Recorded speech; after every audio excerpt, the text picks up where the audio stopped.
Makanya kalau sholawat jangan minta utangnya dibayarin. Ya. Kalau udah doanya Habib tuh, ya Allah semoga yang hadir terbayar utangnya, aminnya kenceng. Remeh amat sholawatnya. Sholawat begitu sholawat onta, tahu?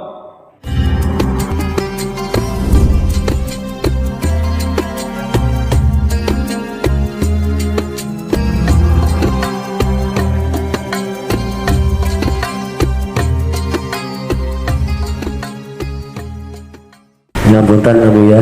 Nggak salah nanya ke aneh. Rambutnya Saya hanya menyampaikan ini. rambutnya boleh bagi-bagi nggak? Begini Abu ya. Beberapa waktu yang lalu, waktu saya di mobil berdua sama sahabat saya yang biasa kemana-mana sama saya. Ini belum ketemu saya Abu ya. Ini mumpung ketemu Abu ya, jadi saya tanyakan langsung.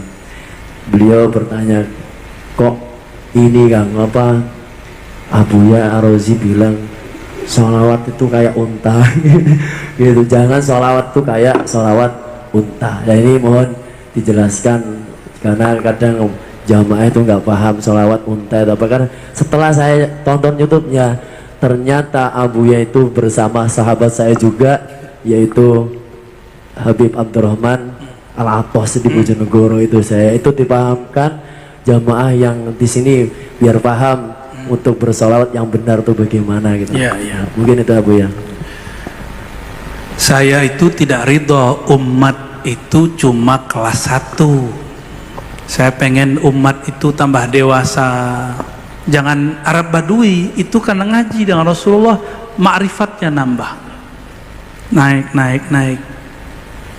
Awal-awal kita ajak orang sholawat, kita kasih tahu kalau sholawat utang terbayar, jomblo dapat jodoh, itu awal-awal. Sakit sembuh, itu awal-awal. Dikasih iming-iming. Kalau belajar hikam, makanya wajib yang sholawat ini belajar hikam. Apalagi Gus, Kiai, Habib wajib belajar hikam kalau ada level-level ini. Kalau enggak, ruhaninya tidak dewasa. Apa kata Imam Natta'illah, min alamatil i'timad alal amal nuqsanur raja inda wujudiz zalal. Saya gak usah terjemahkan, tapi saya pakai syarahnya Ibnu Abbad. Kata beliau, ikhlas ada 3 tingkatnya. Tingkat awam, tingkat muridin, yang terakhir puncak arifin. Saya nggak mau jamaah yang hadir ini kelasnya kelas awam terus. Mau nggak diajak naik kelas? Ya, kalau nggak sama seperti onta. Onta itu datang kepada Rasulullah mengadukan urusan perutnya. Antum datang ke majelis maulid berdoa, ya Allah semoga utangku terbayar, semoga makanku dapat. Lah, apa bedanya? Mau sampai kapan begitu? Boleh, nggak apa-apa. Tapi capek mikir begitu. Sholawat nanti capek. Maka banyaklah orang-orang aurat ribuan, tapi lelah batinnya, nunggu-nunggu keajaiban. Kata guru, kalau baca sekian nanti ada duit di bawah kasur. Dilihat-lihat nggak ada.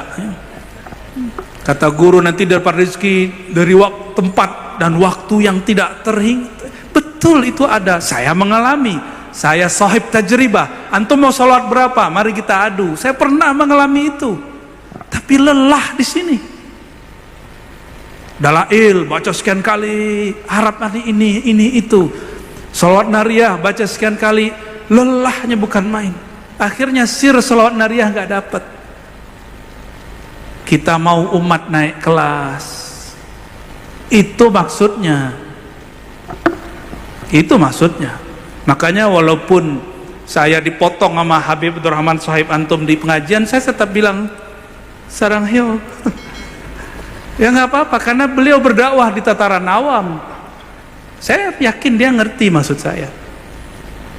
Cuma mungkin beliau nggak enakan ngajak orang awam ke atas. Ya. Kalau kita tidak, saya pahit saya sampaikan. Karena pahit itu jamu, jamu itu menyehatkan. Ya, Kalau manis-manis nanti sakit gula. Nggak mau sholawat nanti, udah banyak kawan kita udah nggak mau lagi baca sholat nariyah abah. Udah nggak mau lagi wiridan 4.444 kali atau 11 kali ba'da sholat. Kenapa? Kata orang sholawat 11 kali nariyah ba'da sholat ya jelibur rizq, bisa menarik rezeki. Nggak ada itu. Sudah begitu Gus, bahaya nggak tuh? Dia syak, mulai syak kepada sholawat. Ini yang kayak kita khawatirkan. Kenapa? Dia bersolawat dengan nafsunya, bukan solawat dengan cintanya. Mau nggak Gus antum aneh puji supaya antum nanti ngasih bocorin apa namanya, misalnya antum sohib amwal nih, banyak duit, aneh puji supaya nanti kalau kasih proposalnya cair, nanti nandain itu Ar-Razi kalau muji saya itu pasti ada maunya. Kalau bisa gak ketemu sama Ar-Razi, kalau ada Ar-Razi di sana, oh saya minggir gitu gak? Ada kawan kalau nelfon pasti minta ngutang, minta utang dong. Mohon maaf ya kalau yang ada yang kerjanya begitu. Terus kita dapat dari dia, ngangkat nggak? Males ngangkatnya. Rasulullah tidak pernah malas. Cuma Rasulullah terima lalu dididik. Oke, maka kami bagi-bagi tugas. Ada Habib yang mengumpulkan umat, ayo sholawat, banyak rezeki, sholawat bayar utang. Nanti biar saya naikin dia kelas. Gitu. Kalau nggak sama dengan badui, persis, mohon maaf, seperti onta. Datang ke Rasulullah yang dikadukan bukan masalah gimana dapat syafaat di dunia dan akhirat, cuma syafaat perut. Masih lebih baik itu pohon, itu kayu ditanya, dipegang Rasulullah, ditanya, kamu pilih bersamaku di dunia atau masuk surga? Dia pilih mana? Masuk surga. Lebih mulia itu. Kalau datang ke Rasulullah yang diadukan masalah jabatan, masalah kerja, eman nggak? Kalau ketemu Rasulullah yang diminta syafaat tidak hanya di dunia, yang paling penting di akhirat. Terbayar hutang itu syafaat dunia, sembuh penyakit syafaat dunia. Kalau cuma syafaat dunia, itu yang kita minta. Innamal a'malu binniyat wa innamal likulli imri'in ma nawa. Yang kita niatkan sampai nanti di akhirat minta syafaat Nabi. Nabi jawab, kan sudah dulu kamu minta sembuh. Dulu kamu minta bayar utang, kebayar kan? Gitu. Mau begitu? Mau naik kelasnya? Mau. Kalau ngaji ma'rifatullah wajib naik kelas. Orang yang kenal Allah. Kalau saya sudah kenal sama Gus ini, maka kalau ngopi muji beliau karena emang suaranya enak, bukan karena pengen dicairkan proposalnya. Kira-kira begitu. Wah, ini sahib aneh nih, nyaman, ngopi bareng nyaman, ketemu nyaman, bahkan rindu kalau nggak ketemu, nelfon, ente di mana? Tapi kalau datangnya cuma karena ada hajat, kalau hajat nggak ada, datang nggak? Maka Imam Sya'rani mengatakan, ahlud dunia datang kepada ulama kalau ada hajat. Ini sudah mau dekat nih 2023, Abah pasti banyak dikunjungi sama politisi nanti, ya. Nanti Gus ini antum juga sama nih, bakal banyak diundang-undang nanti tuh, ya. Jadi undang-undangan nanti, ya. Berkah ya, amin. Tuh kan seneng kan? Jadi kita tidak melarang, kita cuma bilang, oi jangan tertidur dengan iming-imingan itu untuk menarik orang bersolawat. Kalau sudah solawat kita naikin. Maka ada namanya salawat muridin, ikhlasnya para murid. Murid ini sudah naik kelas, solawat karena ingin tenang, ini lobangnya. Solawat karena bertambah ma'rifat, sudah muridin. Orang-orang ini sudah oke, ini sudah tinggi, sudah kelas tinggi. Solawat karena ingin batinnya, ruhnya, kolbunya bercahaya. Ini sudah tinggi. Tapi ada yang lebih tinggi dari itu. Orang-orang yang level 2, dia tetap mengedepankan dirinya, tapi dirinya yang batin. Sedangkan kelompok pertama mengedepankan dirinya yang zahir. Lain dengan level 3 arifin, dia nyembah Allah karena Allah layak disembah. Dia bersalawat kepada Rasulullah karena Rasulullah layak disalawatkan, bukan karena dia ada hajat. Seandainya dia sakit, dia salawat, tidak sembuh penyakitnya, dia tetap salawat. Seandainya dia punya utang, dia salawat, utangnya tidak lunas-lunas, dia tetap salawat, karena utangnya salah dia sendiri, bukan salah Rasulullah sallallahu alaihi wasallam. Faham maksud saya? Maka saya tidak marah kepada orang-orang yang mengajarkan itu, cuma saya gregetan kalau dibiarin begitu, ya. Bukankah di Quran diajarkan afala taqilun? Apakah kalian tidak berpikir? Disuruh mikir, bukan hanya dibuat khayal-khayalan pahala. Disuruh kita mikir. Dan akal itu hobinya mengenal. Bertambah pengenalan, bertambah kecil terlihatnya pahala. Kita merindukan surga bukan karena surganya lagi, tapi karena di surga bertemu Rasulullah sallallahu alaihi wasallam. Karena di surga nanti diizinkan memandang wajah Rasulullah. Jika setelah memandang wajah Rasulullah baru sanggup memandang wajah Allah.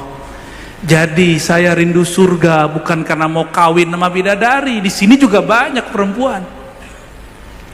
70 ada bidadari, terus bunuh orang, ngebom orang, ya kurang itu ya.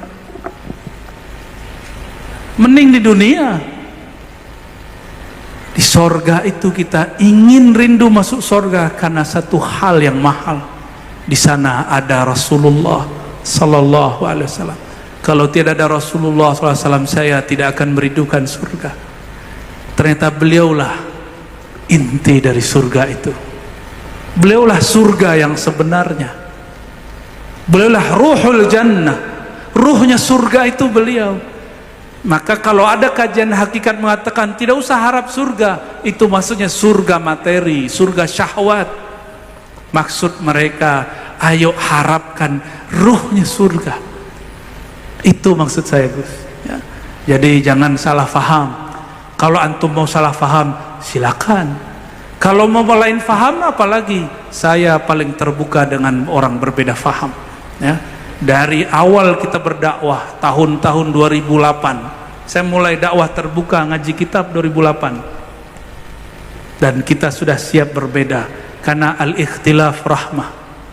Berbeda itu rahmat, karena mungkin tidak semua orang juga sanggup mencerna yang kita kalamkan. Mungkin senang diiming-imingi, yo sholawat, sembuh penyakit, pulang-pulang nggak sembuh, malah tambah sakit. Di hati was-was loh. Saya mengalami itu. Maka Bapak Saudara, para asatiz, mari sama-sama mendewasakan umat. Sepakat nggak? Mari sama-sama kita mengedukasi umat, karena ini perintah amanah ilahiyah. Afala taqilun, apakah kamu tidak berakal berfikir? Barangkali itu, ya. Jadi majelis sholawat terus lakukan. Antum kan bukan onta tuh, ya kan ngaji ma'rifat dengan beliau. Ngaji ma'rifat gak ada masalah, lanjutkan itu, ya. Wassallallahu ala nabiyina Muhammad.